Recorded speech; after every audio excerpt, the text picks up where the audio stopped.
guess it's time for me to say hello then. And welcome all of you today to our webinar. This is a webinar that we are doing with Grace Kudo, and we are recording, but everybody is hidden.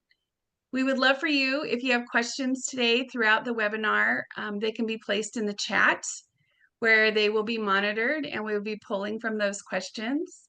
And we're also going to have an optional Q&A at the end of our session today. If you would like to speak, we'll just ask you to raise your hand to ask a question. So without any further ado, we're going to introduce our wonderful Grace Kudo. 24 years ago, Grace and Jackie Goldrick co-founded Harambee Center. Grace is Harambee Center's volunteer president, philanthropic author, African chef, which she's amazing, by the way, speaker, educator, Rotarian, and passionate mother. Please help me in welcoming Grace Kudo. Thank you, Marie.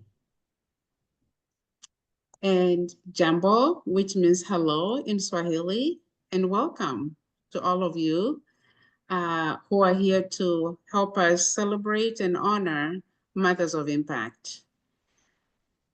We also want to thank our supporters and our partners that help Harambee Center make it a better world. Harambee is our name and our mission. It is a Swahili word that means let's pull together for the good of community. Our true mission is to help connect American people with the people and the diverse cultures of Africa. We do this through our projects. We also do this through our cultural exchange trips to East Africa. Also through our Africa is Not a Country curriculum. And today we would like to connect you to East Africa through this type of event that we do every so often. We hope that you feel better connected to East Africa today because you came. So thank you for joining us in this labor of love type of journey for Harambee Center and to help us create a better world for teenage mothers in Kenya while we are honoring the impact of our own mothers in our lives. Thank you.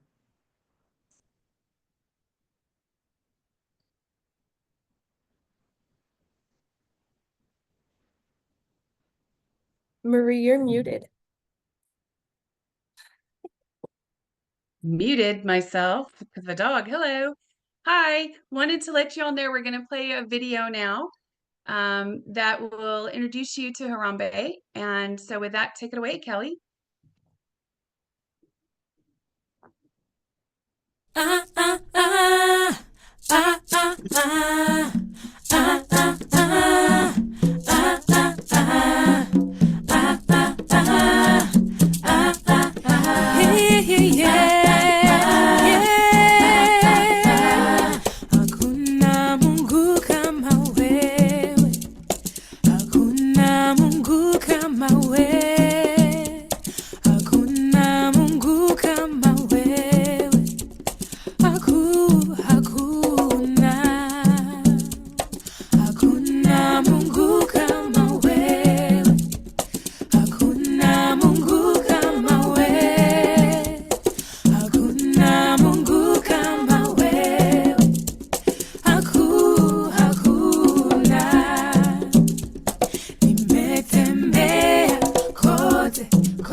Wow, I don't know about you guys, but that's pretty amazing how one person can actually two people can bring so much love and beauty into the world.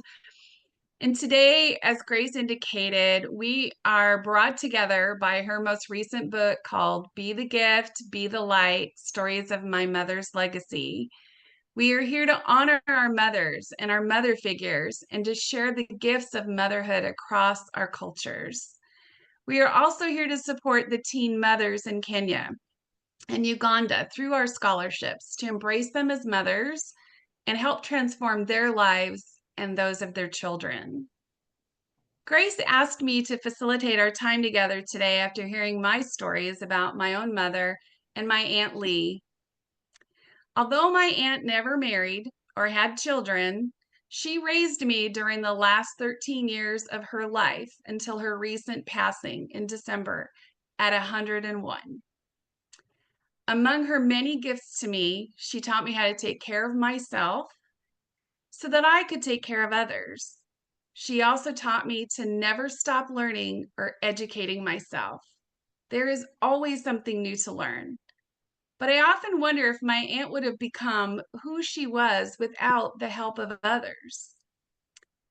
My aunt was an Italian, first generation, and back in the 1920s, yes, she was born in 1923, Italians weren't very well thought of. Uh, she was the valedictorian of her high school class, and there were no funds for her to attend college. So she resigned herself to work at the local five and dime. Not a great career, but that's all she could do. But one day, a former teacher changed her life because she believed Lee had more to contribute to the world. And Lee certainly did.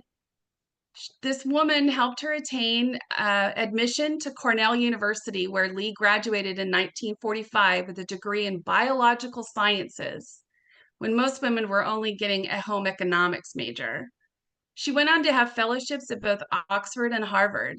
My aunt would never have had that opportunity for education had it not been for that one woman who saw her potential and supported her in achieving it. Although Lee was fiercely independent, she was never a mother, but she took the gift of one woman who believed in her and taught others the value of working hard. My aunt earned 3 degrees, using her talents for the betterment of others. She authored many scientific researches that's still used today, and she also came alongside the next generation to educate them in support of their dreams.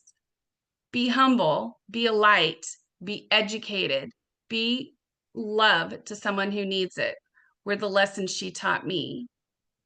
My aunt's emphasis on independence and education are found in Harambee Center's Najajali project, which you will hear more about that today and is one of the main reasons that I'm here and I support this amazing organization of Harambee. Najajali means I care for myself in Swahili. This program supports young mothers in receiving education in financial literacy, mental health, reproductive health, food security, nutrition, and childcare. These are young mothers who desire a better life for themselves, their children, and their communities. I see this part of the organization as a way for me to give the gift like that woman gave my aunt and be like my aunt who believes so much in education and learning. Last year, I was one of many who had the opportunity and privilege to purchase a sewing machine for a mere $250 to enable a young mother who needed a person to come alongside her and educate and empower her. I'd like to believe that I'm continuing the tradition of supporting others in ways that will enable them, specifically these mothers in the Najajali Project, and their children to live fuller and richer lives.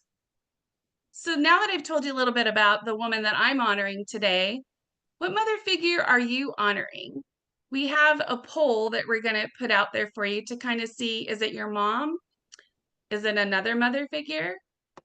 And we'd also like to share with you ways that you can donate to the organization.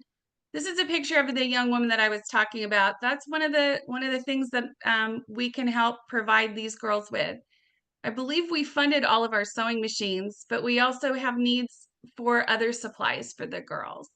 So, and this gives you an idea of she's empowered and she's using it. So, how is our poll going, Kelly? So far, we have 50% of participants have voted already. And who are they most honoring today? Is it their moms, mother figures? Most of them are honoring their mother, and a few are honoring the mother figure. Great. A few more people want to vote. We're at 70% of people have voted. Well, do you Fantastic. want to go ahead and we're going to, throughout our time today, we're going to share with you different ways that you can help support in honor of your mothers or just to help support our organization. So Kelly, if you, do we have that one slide or we'll share it later, but you're going to see the QR code here at the bottom that says donate here. And that'll lead you directly to being able to make a donation or also to purchase Grace's book. And I'll share the. Go ahead. Oh, wonderful. Grandmas, love grandmas. Perfect. Well, now that you know a little bit more about why I'm here and the mother figure I'm honoring, let's hear some more from Grace and learn a little bit about her book and why she wrote it. So take it away, Grace. Thank you, Marie.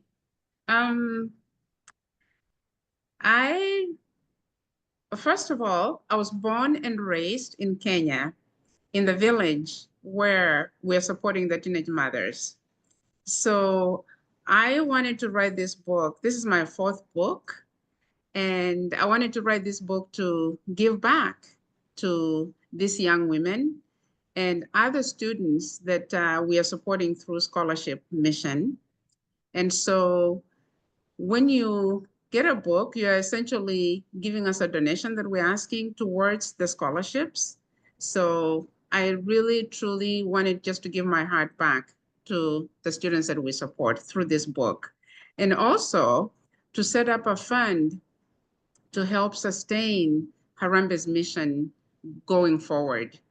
As some of you know, I've been part of Harambee since 24 years ago, and I'm now 24 years older, and I will continue to get older.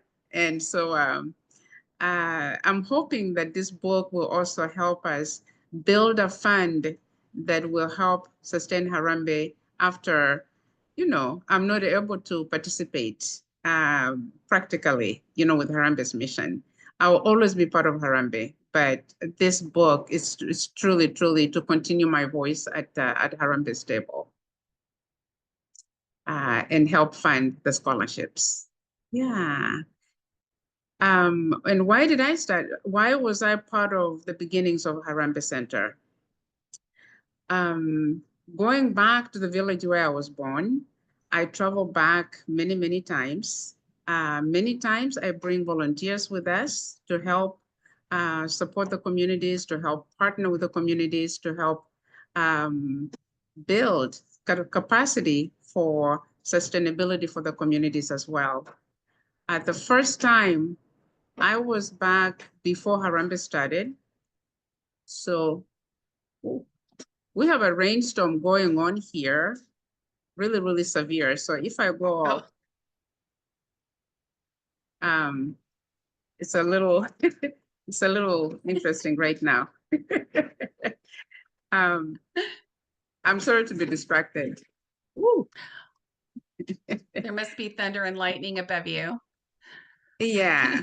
So while I was in the village, one time when long time ago in 1990, I think 1992 or 1990, I was taking one of my nieces to a small little clinic that we had that was set up by missionaries in my village because my niece, her name is Joy,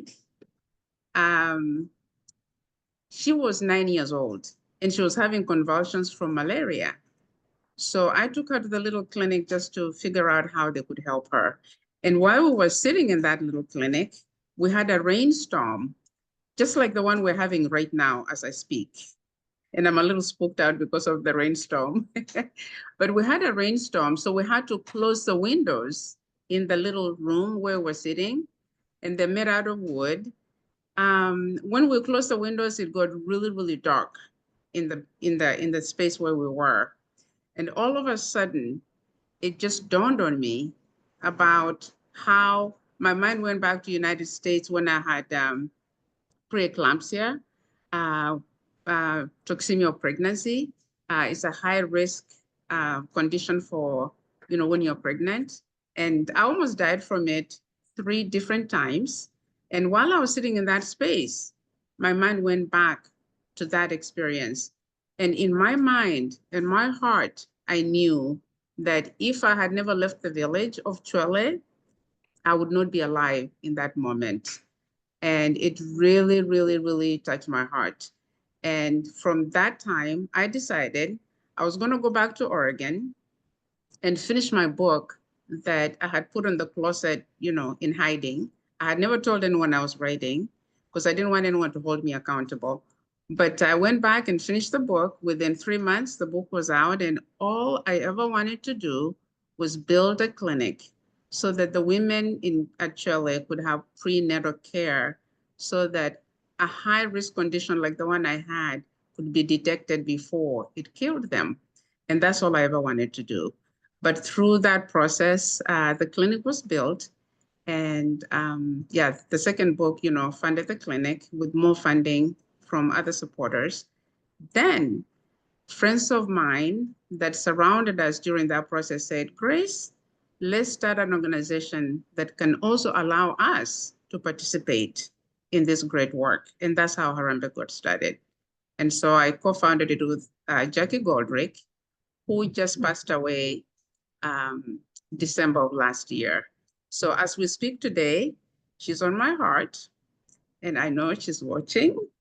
And so, yeah, that's how we started Harambee. Thank you, Marie. Thank you. Thank you, Grace. I think everybody can be uh, truly inspired by you and the stories that you share. I know I have always been. God truly saved you to be a light for all of us. And even now, I feel like the storm that's around you is bringing back memories, and I think we won't lose you. God won't let us lose you, so we're good there.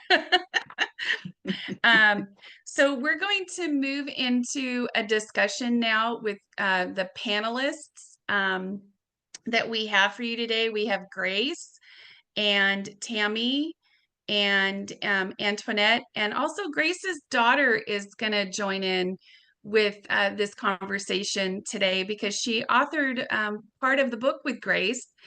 And I think they have some very interesting things to share about their mother figures they would like to share with us, and a brief introduction about what brought you here today.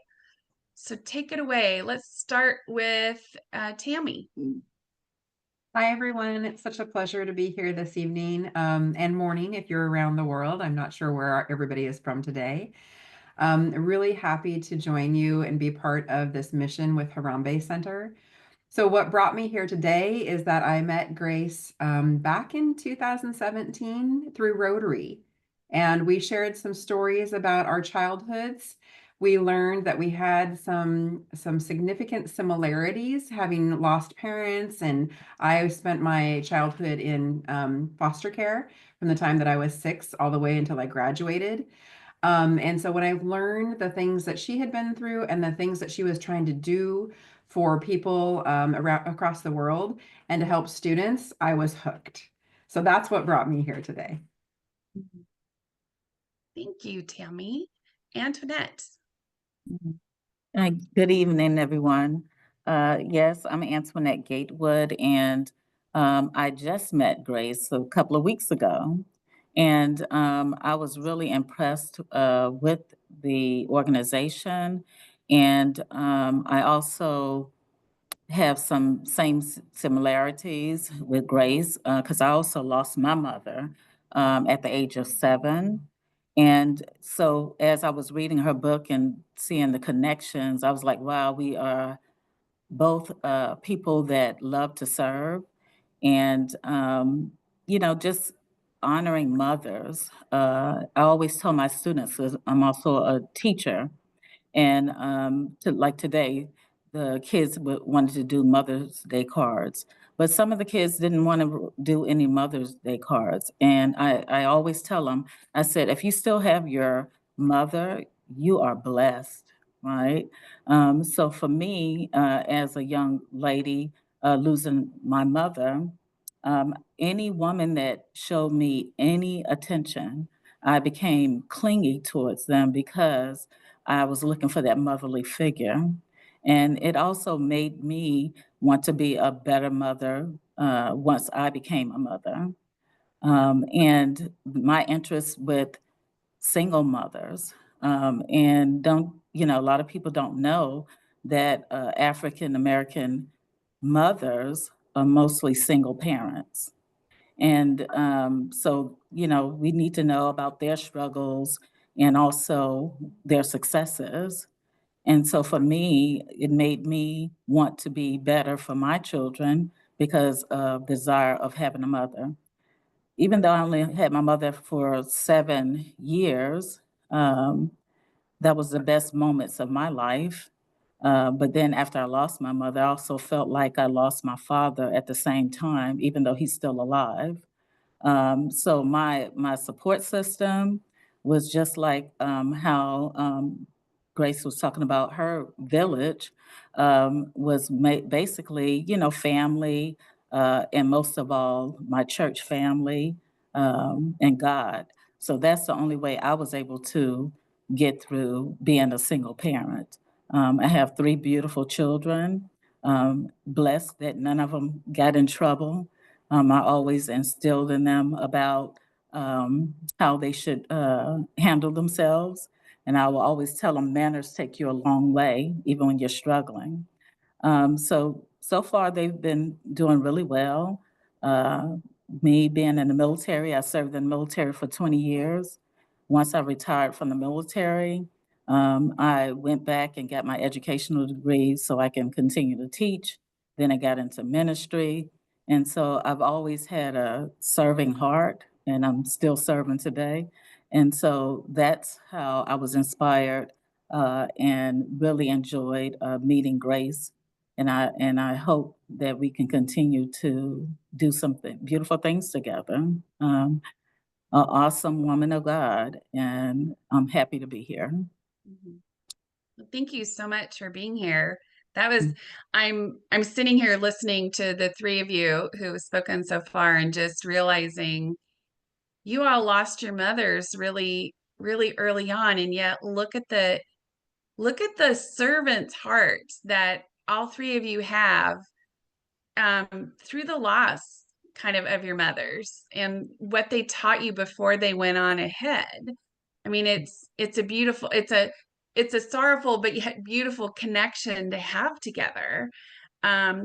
I had my mother around, but and I remember I wrote a story about her um, being like the beauty of a rose, like you don't even realize it. And then the heartbreak of when you no longer have your mom. You mentioned Mother's Day cards and how I remember the first year I didn't have to buy a Mother's Day card and how heart-wrenching that is. It's like our mothers are very important, and that's so much of these teen moms that we have in Africa are who we're supporting from afar. So we're kind of like their family, which is what Latomia, when you were asked to speak today in the chapter that you wrote in the book, I was drawn to that because of how you talked about how your mom and dad taught you so much about community and how important community is. A village raises the family, which is what, Grace, you experienced through your life. And actually, Tammy, you did too, and so did Antoinette, just different members of those families. But I'm curious what it was like to be raised by this beautiful woman, Grace, and what you learned from her. Could you share a little bit about that, Latonia? Yeah, yeah, of course. Yeah. Yeah, I was kind of just spending some time kind of thinking about that. And it's been amazing just to hear everyone's experiences. Very inspired. I think one of the biggest things that kind of, or a couple things that I think really stood out to me when I kind of just scanned back, being raised by being raised by my mom, is a couple things. One, as a kid, I just remember thinking she seemed so intentional as a mom, in terms of just what she wanted to instill, what she wanted to teach. She was very much a teaching, like a very nurturing and teaching type of mother, in that sense. And any opportunity that she had to just, turn a moment or a or something I might have been struggling with or anything into an opportunity to grow and an opportunity to learn. I remember having a lot of moments like that. And I think that really encouraged me to always kind of do the same in life, just in general. And so I think that, and then again, kind of what you shared, Marie, and I think what Antoinette and Tammy, what you all also kind of alluded to, is just that sense of community, and that we're meant to live. We're not meant to. We're meant to be together. We're meant to live in community with others. Yeah. So. Yeah. Absolutely. I think more than anything today, that's what we need in this world, is more understanding and support of each other, for sure. Grace, when you and I were chatting a week ago or so, we were talking about how there's different challenges. Like Antoinette, you were talking about being a single mom. I've been married for almost 31 years. I'm lucky that I had my life partner by my side.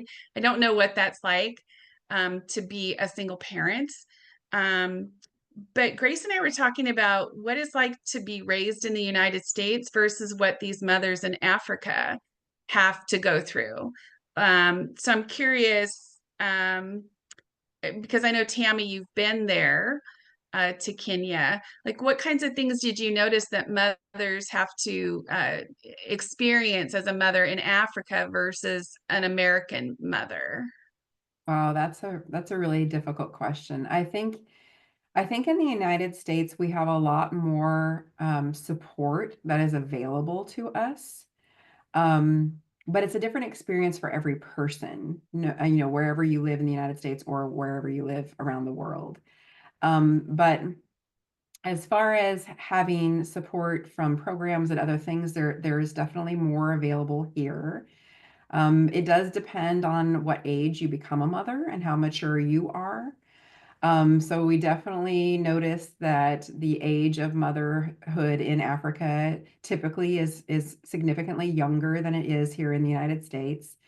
It used to be in the United States much younger, but it's been a few generations, since that's really been the norm.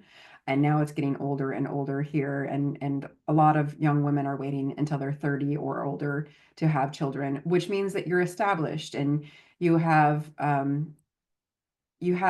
probably a better financial footing by the age of 30 than you would if you were a teenager. So really, I think the huge challenge that I saw and that we've seen through the Najajali project, is that when you're a teen mother in Kenya, although the law allows you to return to school, the majority, 98% of girls never do. So it used to be in Kenya that if you became pregnant, you were automatically expelled and you could never return. They changed that law. They changed their constitution back in about 2011, I believe it was. And so they were trying to help women and children have better lives in Kenya. So they made that change. But the cultural shift is taking much longer to actually happen. So you've written it down, you've said this is the law, but how do people actually live day to day and how do they practice? So that was a bit shocking to me to understand. When I come from a community, I was raised outside of Portland, and in my community, at our school, we had a child care center, and this was for the teen mothers at our school. And this is back in the 1980s. And so I grew up seeing that there were programs for young girls who may have become pregnant that they could still go on. They could still learn. They could still be educated. They could have support for their children. If their families didn't support them, there were other ways to help them move through that and move past that. And so to have this to come so many years later, 30 plus years later to Kenya, and see that they are still in a position where if a girl becomes pregnant, whether, it was consensual or not consensual, which is a whole other issue, but if she becomes pregnant, even though in law she can come back to school, but 98 out of 100 never do. If she became pregnant at 13 or 14 or 15 or 16 years old, her education ended. So that is just so significant. The importance of why we're here today is this is part of that reason, giving them an opportunity and helping to create a program and some support so that they know they're valued. They know that they have people who care about them. They know that they matter, and they know that they're really significantly important to their children. They're still children themselves. These are children having children. And so us having an opportunity to help, yes. That was something that I think is so profound is, Grace was telling me, like, when we talk about teenage moms, we think, oh, it's a girl who went out and got herself pregnant. And there's some shame in that, which there shouldn't be, but there is.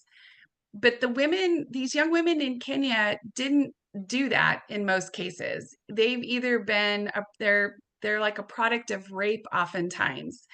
And during the pandemic, Grace was sharing with me that there was a 40% increase in incest and rape amongst the girls. And so these girls that we're supporting are not like what I grew up going, the naughty girls. Like my mom used to go, oh, the naughty girls. Oh, I see Antoinette. They're not.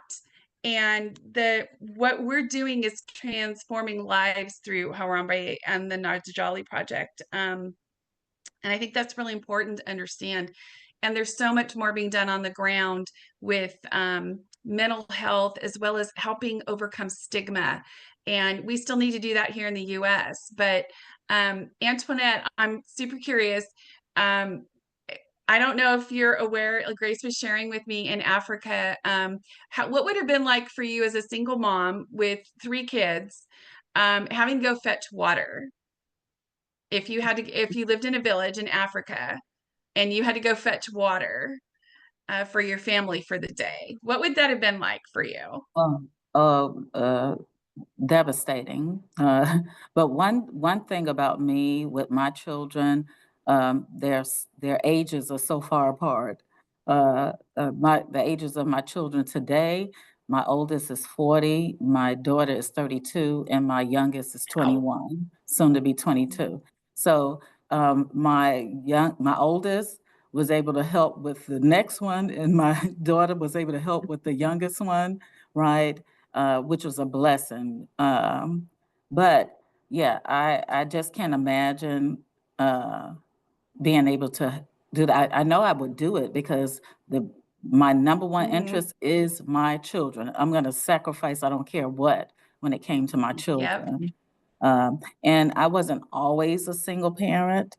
I happened to, the first time I got married, I was 18 because I thought, in my time, that was the number. You would hear parents and you would hear your family say, I can't wait until you turn 18 and get up out of my house, right? That was the saying. So back then, 18 was your mindset that I'm grown, no one can't tell me what to do, and I'm going to do it, right?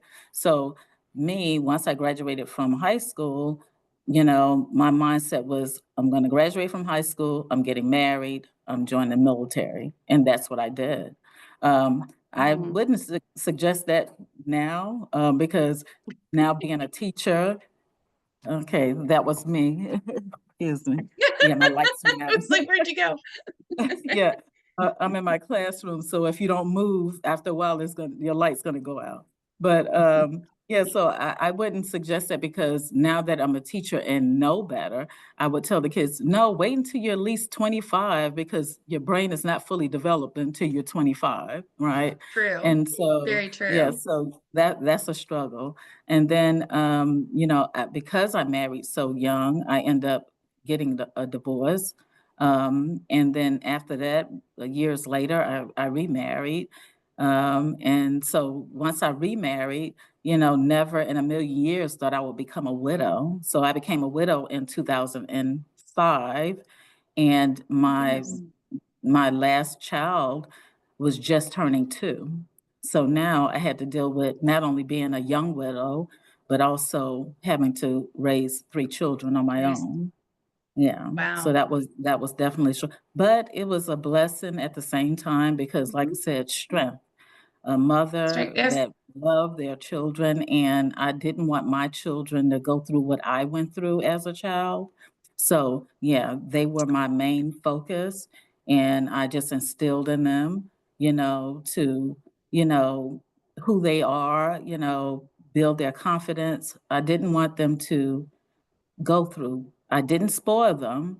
I taught them, Right. right? Because I wanted Well, and them to, sure. Mhm. what you're speaking is exactly, I think, what our Not to Jolly project is doing is we're breaking that cycle um of the shame, but also of the education. You wanted better, you wanted better for your children, and that's exactly what this is doing. And I think Mhm. that's a beautiful thing you've been able to do with your life. Could each of you briefly share a nugget of wisdom you learned from Grace's book? Mhm. So, Antoinette, since you're still on there, why don't you go ahead and share yours, and then we'll do Tammy and Latomia, and then we'll move on to the next part. Okay. Yeah. So what I've learned and was inspired by all the work that was done so far as building, educational buildings, the ambulance, medical scholarships, and also when she tied in about African American young ladies having an opportunity to travel to Africa. And that really, really impressed me, because a lot of times children need exposure, so they can, Mhm. broaden their minds and know that they can travel and things are different in other countries. And so I was really impressed with that. Yeah, she definitely have a servant heart. Oh, And for sure. yeah, so that was my connection, and that was my inspiration Great. from what I got from the book. Great. Thank you so much. Tammy. Really, I think not just from this book, but from knowing Grace for the past many years, it's all about community. And it's about the power of community, being able to come together. Antoinette and I have just met this week for the first time, and I already feel like we are really connected and that we could do amazing things together. And I'm sure we have attendees that are watching this now, who we would love to talk to and share experiences and get excited about this. Because when a community can come together, you can do amazing things. So knowing, what Grace, Harambee Center, and all of the people who've ever been involved have done to build clinics, get ambulances, to provide healthcare, to provide scholarships, all of those things they've done in this small village in Kenya. And if you've had an opportunity to go there, you will really understand the impact that this has had, because the majority of people there live literally in mud buildings that are made with branches and mud. And some of them have Mhm. electricity, but most don't. Most of them have to walk for water, multiple times a day. And so their life is really challenging, just the very fundamentals. So knowing that community across the world can bond together and help improve this life of not just the girls, but their children and their families and the greater community, it has such an amazing impact. So really it's how community makes impact. Love that. Thank you, Tammy. Latonia, what was your nugget? Yeah, I mean, I think similar to kind of what you shared, Tammy, I think at the very last chapter where it has that question, has a question like, how can you be the light? Or how can you kind of use your gift and be the light kind of individually, or no, what is your gift of light? That very last question. And yeah, I think that kind of just, I feel like that's been, I think just growing up in our family, I think that's been kind of something that our family has instilled in us. But I think that's something that continuously, I think is a question that, you know, it's such a good question to ask. I feel like yourself just in life, just continuously, you know, just because even as people, we change and we evolve and we learn new skills and we have more gifts to share, we develop new gifts or things like that. And there's always opportunities and different ways to be a gift in this world. And so I think that kind of just really struck me, just to kind of continuously kind of just ask that, you know, in different seasons of life and things like that. So yeah. So true. Yes, I think, Grace, you hit on such a beautiful thought of, you know, how each day can you pour into somebody else? How can you be the light? How can you be a gift? What is that today? Is it a smile? Is it a laugh? You never know who you're going to affect. So I think that's a great way to embrace each day. So thank you, panelists, for sharing your thoughts with us today.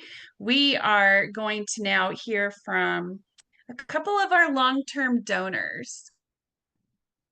And I think because we just spent this beautiful time chatting about the book, we wanted to let you know that for a donation of $25 today, you can receive a copy of Grace's book. And for those of you who have already purchased it and have read it, please go to Amazon and leave a fantastic review. Yes, be the gift, be the light. There's Tammy showing it with us. Oh, and there it is again. I have a copy too. It really is truly amazing. And I think for all of us, you can see the power of one person who can change so much through the community gifts that we all provide. So with that, I would like to first chat with you a little bit about one of our long-term donors. His name is John. He is a doctor. It's John Alcott. He is a practicing internal medicine doctor in Eugene, Oregon, and he is a member of the Eugene Friends Meeting. And he's known Grace for quite some time. And being a physician, he has a passion for that. I'm going to read to you what he wrote for us to share with you. And then we're going to ask John just a few questions as we bring him in. This is called Motherless Child. Grace Kudo and I share in some important ways. We come from Alargish families. We weren't the first of the crop. We either started out in North Carolina or finished up there. We both have 2 children with our spouses. We both love to cook, though Grace is considerably more accomplished than me. We both love Chuele, though certainly Grace has a great deal more than me. And we both lost our mothers at critical times. And although I was so fortunate that my mother recovered her health, Grace's mom was lost forever. But we've spent our lifetimes trying to recover from this. What to call it? Abandonment of nurture, and have wanted then to create that was what wasn't there. And we've both been successful in bringing our mother's love and strengths for the next generation, and some of it into this world. Thank you, Grace, for showing us how in such powerful ways and loving fashion, how I can help now. Ever your friend, John Alcott. And so John is joining us. And John, one of the things that we were going to talk about while we were sharing your story was Linda. And she is a student becoming a physician in Kenya. And so this is her. It looks like you met her 8 years ago and you've sponsored her education ever since. And tell us why you are so passionate about supporting Harambee and also this beautiful young woman. Well, thank you. Thank you. And apparently I can either speak or be seen, but not both at the same moment. So we'll deal with that. But being from on the visible side of the spectrum now, Linda is, are the boots on the ground, the hands and feet. It's the you might say where culture and nurture and technology meet. Linda is going to do an amazing thing for anybody on any continent, and that is to become a medical doctor. And I know that she has 6 years to go to achieve her MD degree. And at that point, she's going to have about another 3 years to go to become an OBGYN specialist. And that's going to be, frankly, an incredible gift. She will be able to help with her skilled hands, her incredible brain, her clear diagnostic abilities and therapeutic capabilities. She'll be able to help young women and young men to become parents at the right time that they decide to become parents. And frankly, that's going to be a great gift. Her understanding of technology, contraception, and all of the things that we have in gynecology will be a great help in Twelly and frankly, wherever Linda is able to work. So that's my brief and impassioned stance on what Linda Saniana is going to bring, is bringing, and will bring into our world. Hooray, Linda. Hooray, well, hooray. and thank and hooray, Grace, and thank you for having brought her to this point. and thank you so much to you for supporting her and others like her, because I know your financial support and donations are helping not only her but others as well. Because I know the goal is to also get other women educated into becoming doctors. So that's fantastic, and I hope everybody can hear John's passion in why he supports this so passionately. And our second person who's going to share about her long-term support and of Harambee Center is Tammy. So Tammy, why don't you share with us what hooked you and why you're so passionate about supporting Harambee? So when Grace and I met in 2017, I was first introduced to the idea of bringing Rotarians together. So it's an international service organization. I believe it's 1.4 million people around the world. And it's our goal as Rotarians to work with one another, to focus on, we have 7 areas of focus. So peace, maternal and child health, the list goes on, the environment, community economic development, so on and so forth. And really what we do is we try to find like-minded people in our communities and communities across the world to do good things together. And John hit the nail on the head when he said boots on the ground. What's most empowering is for us to help people where they come from, where they live, to become those beacons of light in their communities and to become the people who really lead the charge. So through Rotary, our goal is to support those communities. And so really, as far as long-term givings, we've done it in 2 different ways. My club has been a longtime supporter now of the Najajali Project. We helped to initiate it. And we went out, we had parties. Grace came and cooked. We talked about Africa. She explained the situation. The pandemic had devastating effects on these communities in Africa, where, in America, it was hard. But imagine being in Africa where you're in this little tiny village and it's literally martial law. You can't leave. You can't leave your village, you can't leave your hut. Children were without school for a whole year, and teen pregnancy rates just exploded.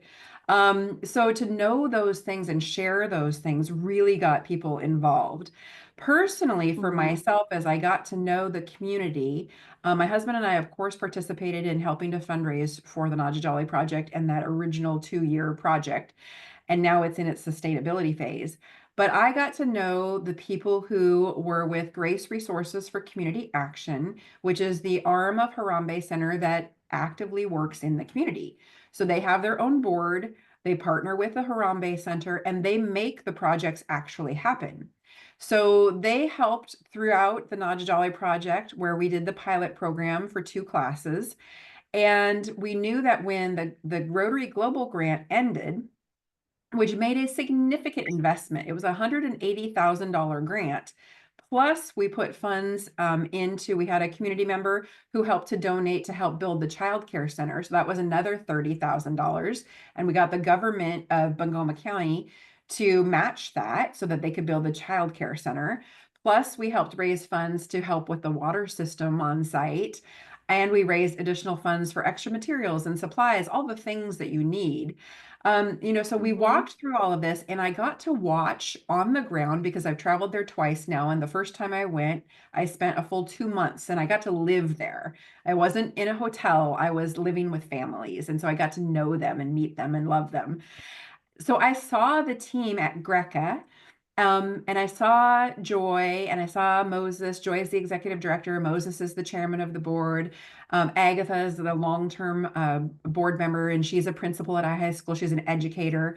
And I got to see the things that they were doing and how it's really important that they're from the community. So they're from the community, they're helping to lead that, and that is why I give. And so when I give specifically to that organization through Harambee Center, because I want to make sure that they have money each month to help them sustain themselves. Put on your mask first before you help others, right? And I want to make sure that they have some funding that's directed to make sure that their small group, they have 3 or 4 people who work with them very regularly, that they always have something that helps them pull off this mission. And we'll talk about it, I'm sure, in a bit, but the sustainability of Naja Jolly Project, once the Rotary Grant finished, has been a huge undertaking. And it's part of the reason we're here tonight is to look for like-minded people who want to help continue this forward so that it doesn't just die after 2 classes. So we're really excited about bringing other people on, and that's why I give long-term. Thank you so much. That's beautiful. You hit on something, Tammy, that I think is so important for everybody participating in this webinar to understand is that a lot of organizations give money, like throw money at the problem. And what we're doing is it is boots on the ground. It is empowering the people within those villages to make a difference, giving them the skills. It's sort of like that analogy of we don't just provide the fish, we give you the fishing rods and we teach you how to fish so that you then can sustain it yourself. And it's all about the community learning and growing together. And I think that's so important because that's one of the key things when I'm donating to an organization, that I want to be sure I know where the money's going. And I know with Harambee, like my sewing machine went to that girl, or just knowing that all of that support is there. And so this is actually one of the recipients on your screen right now, is Paris and her son Ramsey. She's part of the cohort, the second cohort that has gone on. I believe we've got 75 girls now in this 2-year program. And we purchased 100 sewing machines in 2023. And as I was indicating earlier, I mean, it's making a difference in not just these 2 people's lives, but in their communities, their families. And we're working to change those stigmas and get the chiefs on board with changing how the perceptions of these girls are. So it's so amazing. So, Grace, were you trying to speak there, adding in? Thought I heard somebody. No. Oh, okay. So, with that, we wanted to share with you ways that you could help us out today in supporting the program. The first one I'll mention that they did earlier, like I've got tabs all over my book, is purchasing the book. Great gift for Mother's Day, great gifts to give to friends and family, and you're supporting the organization through that, especially if you purchase it through Harambee Center. And anything that you give makes a difference. That you can see on the screen here, we have $100 is health insurance for a family. 250 is mentorship and counseling. $500 allows you to adopt a child and support them with food, care, and family resources. And the full scholarship for a student, which includes their tuition, boarding, and supplies, is $1,500 for a year. And that's pretty amazing when you think about, we probably spend $100, I don't know, a week in buying coffees around the United States. It's sort of crazy. And that $100 could give health insurance to a family. So we are asking for your support, but we're also going to answer some of your questions and allow you to maybe share some of your stories about who you're honoring today with your moms. So, with that, I think Grace, you're going to come back on, and attendees, we're going to allow you to raise your hands. And this is fully, if you want to stay on with us, we want you to stay and learn from each other and create this community like Tammy was mentioning, because we are a community today here online together. So, so yes, with that, who had some questions? Did you have any, Kelly? In our chat?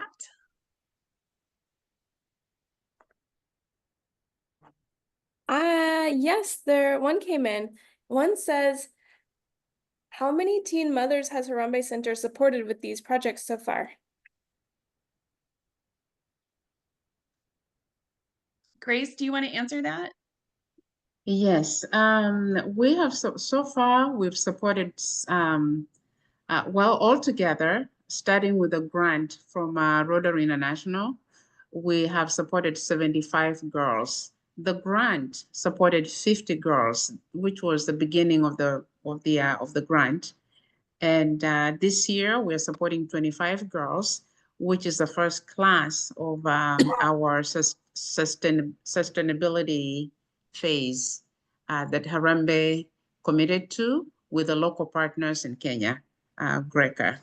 So far we will be graduating 75 girls next year. I mean, altogether. The first two cohorts are already graduated and out in the community, you know, doing, supporting themselves. And they're functioning as tailors and seamstresses, correct, Grace? I mean, not only were you teaching them a skill, but you were teaching them the finances of running a business, how to manage a business, and all of that as part of that program. It wasn't just learning how to sew. Exactly. Yeah, they're learning about how to run a business. They have access to micro loans after they've graduated. They're learning about mental health. They're learning about reproductive health. And they are actively involved with our partners on the ground on a regular basis. When Tammy was talking about the support from her club, White Salmon and Vision Rotary Club, they're still very, very engaged in sustaining the work on the ground, in actually helping the organization Greca on the ground be self-sustainable. So at this time, they've helped us build what they're calling a mini production center.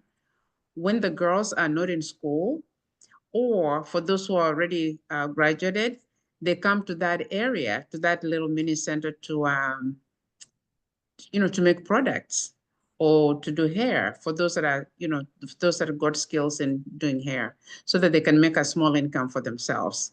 And we have plans in place to looking at, building a larger and more permanent production center for them in the near future. So it's ongoing work. And so, yeah, we've graduated quite a few girls. So Grace, I'm in the chat and I see a question from Sarah, and she is asking, can you share a memory? She says, your mother passed away when you were very little.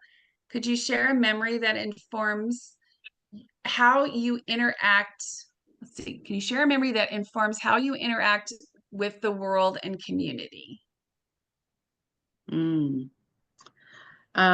Yeah, when my mother passed away, I was 9 years old. But what I remember as a child before she passed away, she welcomed anyone and everyone in our home. And when I was growing up, I remember so many people lived in our home. And my sisters and brothers, because I'm the youngest of 12, so I had sisters and brothers who were already married before I really even got to know them. So every evening, sometimes my brothers would ask me to count my brothers and sisters. And they got a kick out of that because I always counted the people that lived with us that were not even part of our family. That's who my brothers and sisters were in my mind. So we lived with many, many people. And after she passed away, that was already a part of life that I had experienced on a regular basis, that it just became part of my life, and became part of the life of my other brothers and sisters. But when we lived in Portland, we became what they call the central station for our Kenyan community in Portland. So really my fondest memory, just being with my mother, is just how she welcomed community. To me, really the deepest memory in what that meant, how she welcomed the mentally ill people in our village that no one else could allow into their home. So she allowed them into our home, she fed them, she took care of them, and other families could not do that. That left the deepest impression on my heart in terms of who she was and how she embraced community. Well, and that's exactly what you did. And you can read about that more in the book, because there's a whole portion on that where you talk about all the different people you brought into your home. And I loved reading about the impact that that had on your own children, um, because of all the different cultures and different people you brought into your home. And I know it's over 30 people, 30 or 40 people that you welcomed into your home over the years. And again, giving back to those who poured into you. So were there any other questions today from anyone? Because I want to be sure that we thank our panelists, Yes. John for being a long-term donor, and There's another one, Tammy. Marie. I'm sorry, there's There's questions? another Yay. one. Nali, you had your hand raised. Would you like to talk? Hi, I actually didn't have a question. This is Nayeli. Hi, Grace Kuto. Can you hear me? Yes. Yes, I can. Hi. And I'm sorry, you might hear my baby in the background, but this has been just a true blessing because I'm also a single mama. And this book has been just a beautiful blessing and just the perfect moment that I needed it. And Grace and I were in tears, but they were joyful tears. So with that being said, it's just that you and all the people on this panel have been a true blessing, because even though sometimes we do have our mothers still living with us, and community is so important because other women can be that part of mother wisdom that may not be met by our own mothers. And it's just very comforting to know that even with my daughter in the future when she's older, because we always stress, are we being the good enough, are we being are we meeting all their needs? And it's just so sweet to know that even if I'm still around in this world, that there's going to be other women in the future that will bless her in many ways. And obviously I don't want to take away with just the most amazing things that you guys are doing for the women in Africa. And so this has been a true blessing just to be able to learn everything that this program is about. And so thank you so much for that. Oh, Well, thank you thanks for for your Thank you, kind words. Naomi. That was beautiful too. No, not just that was amazing. Thank you so much for sharing. And we have some other people with their hands up as well. Pamela, Yay. would you like to?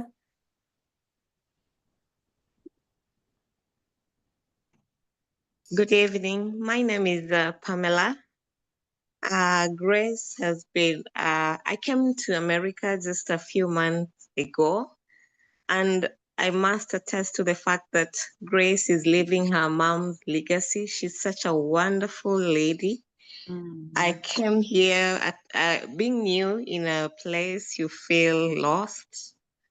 You feel like you're an orphan, but she came out. Just what she is in the book is her living the story and continuing with her mom's legacy.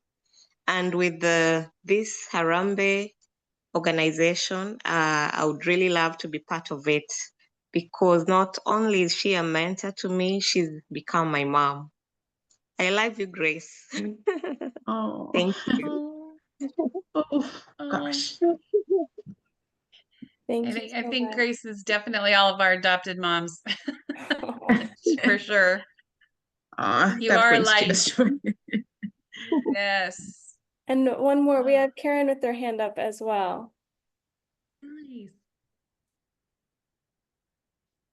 Hi, Grace. It's Karen in Portland, Karen Ettinger. Oh, Yeah, and we have been friends for over 25 years. I was involved with Harambee Center when it started. I thought of you so much recently at Jackie's passing and what a wonderful partnership you had with her to get this all started. And I was starting my own project, which was called the Multicultural Resource Center, that grew into a program that I only just retired from this year. So at 79. Wow. uh, Grace was right there beside me the whole way. She presented at so many workshops that we organized to bring the world to Oregon. And Grace was really the face of Kenya, and such a beautiful face to watch her teach these young teachers who had come to the workshops and uh, learned from her.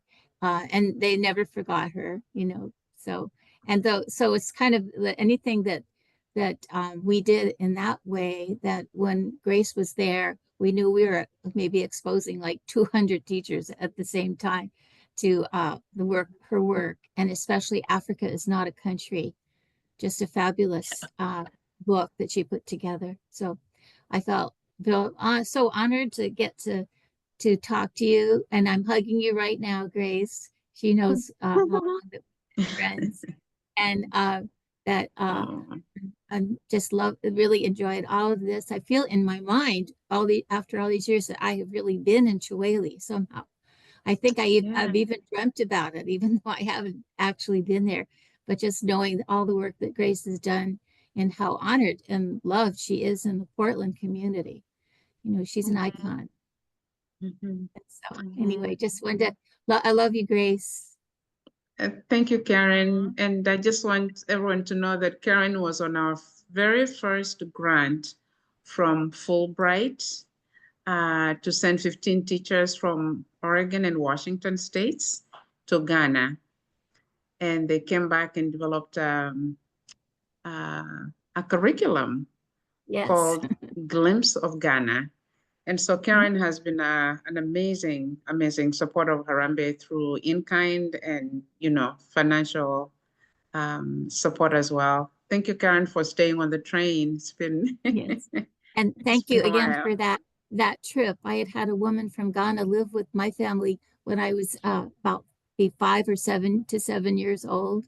And I had always wanted to go there, and to have that opportunity was just incredible.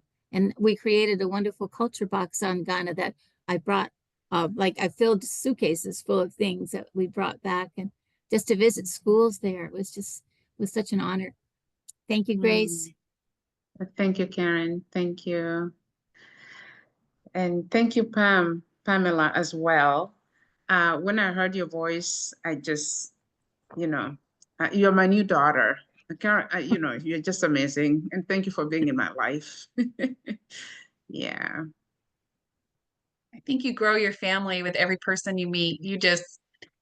You are that amazing person, just a gift, honestly. I don't think anybody, oh no, I'm grateful to have you in my life too. So, um, is there anybody else, Kelly, who's looking to ask a question or? No, that was it. That was everybody with their hands raised. And I think that was really beautiful to have people share. Yeah. Yes, and we want to be sure that we thank all of our panelists today and all of our contributors, and thank you so much for participating in this amazing event today. Tammy, I see your hand is raised. Did you have a last comment, or anybody have a last comment they would like to share before we leave today?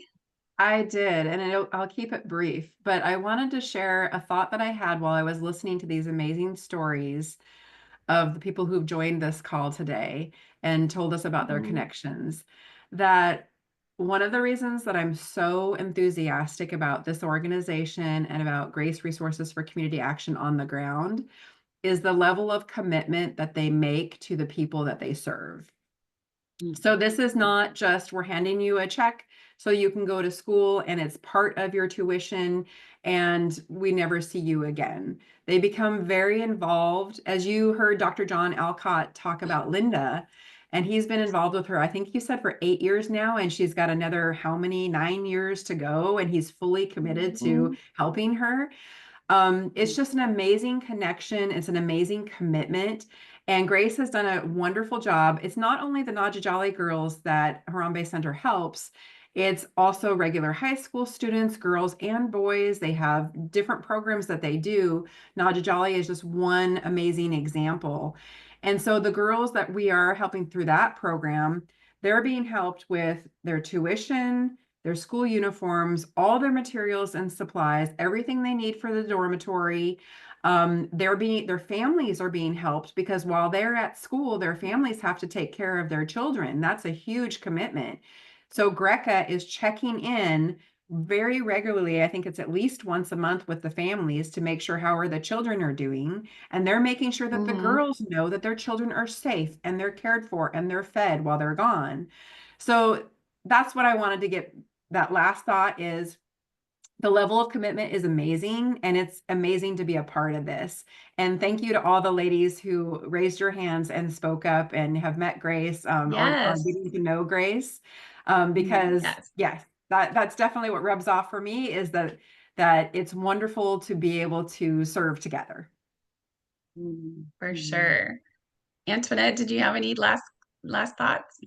Yes, I love it because you make me feel like the people that you're supporting, they're not just a number, right? And you're instilling in these teenage moms and that they're the backbones to their families, they're the defenders of truth, the carriers of hope. And so your organization is beautiful. And I plan on helping as much as I can, whether it's financially or servicing, whatever way, because this is amazing. And I pray that it is spread around the world even more. Thank you so much. And Latonia, any last thoughts? Yeah, I think I keep thinking how, like for each of the student or each of the young ladies that are being supported, how it's impacting a legacy, for each of those individuals, how it's essentially changing the trajectory, of their life and just the legacy of that child, of their life and their child's life. And just how, when I think about my mom and just her being, the youngest of her siblings and just how her life, the trajectory of her life, with just the ways that people supported her. It's really exciting to think about just for each of these ladies what their future will hold. Well, thank you to each one of you for being here today, and Grace for who you are, the way you love, the way you just draw us all in. It's like, I love being in your presence, and I think all of us can say the same. Your books are a gift. Your life is a gift. And thank you so much for the opportunity to be part of what you've created. Any last thoughts, Miss Grace? Yes, I just have one last thought to share. And also on behalf of Harambee Center, the board, and everyone else who surrounds us, the advisory council, I would like to thank all of you, the panelists. I would like to thank Marie, our MC, that has helped tie all the threads together for this event. The people behind the scenes, you haven't seen the faces, but we have people making sure that we can be seen and heard and and make everything work. So I want to thank Kelly Lyon. She's one of our board members. Alicia, also, she's behind the scenes, making sure that we're all running. The preparation that went into this, this is homegrown, this particular platform. And I'm just so grateful to our board for bringing the skills that I don't have, the skills of technology. I always tease younger people that I'll trade my heart of service and my heart of a little wisdom I bring as an elder to trade in for technology help. So I want to thank everybody that made this possible. Just a last thought. This word that I hope all of you can learn today, if you have never come across it before, is called Ubuntu. And if you get a chance to read my book all through, you'll come across this word. And you'll come across it on page 200 under the chapter of Africa is not a country. And I do that chapter in the form of A, B, C, D, all the way to Z. And the letter U stands for Ubuntu. And Ubuntu means I am because we are.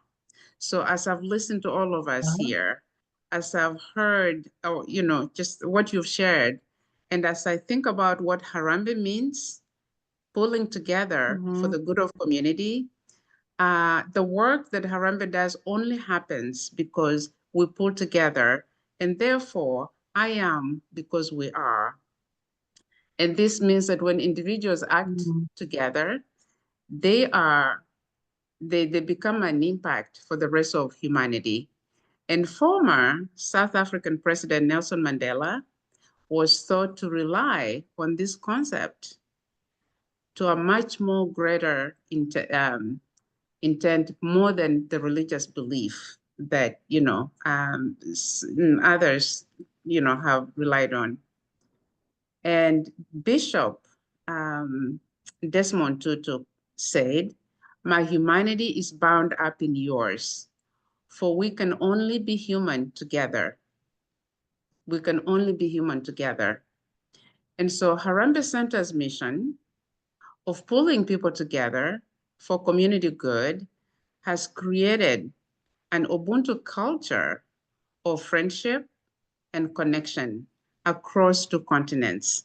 So I hope that as you go away from here today, you feel that spirit of Ubuntu.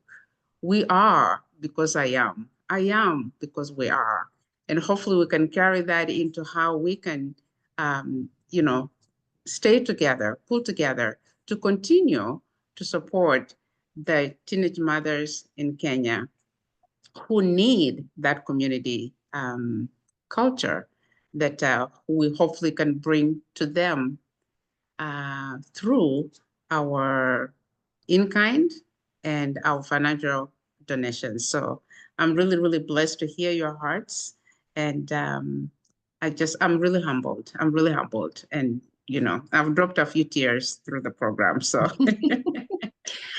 just from your That was comments. So thank you. that Thank was you. beautiful, Grace. Thank you so much, everyone, for joining, and we appreciate everything that you are. And happy Mother's Day to all the mothers out there. Enjoy your happy day. Hopefully they celebrate you more than just the one day, because you deserve it. So happy Mother's Day, and thank you, everyone. And we hope to see you on another one of our presentations. Thank you and good night.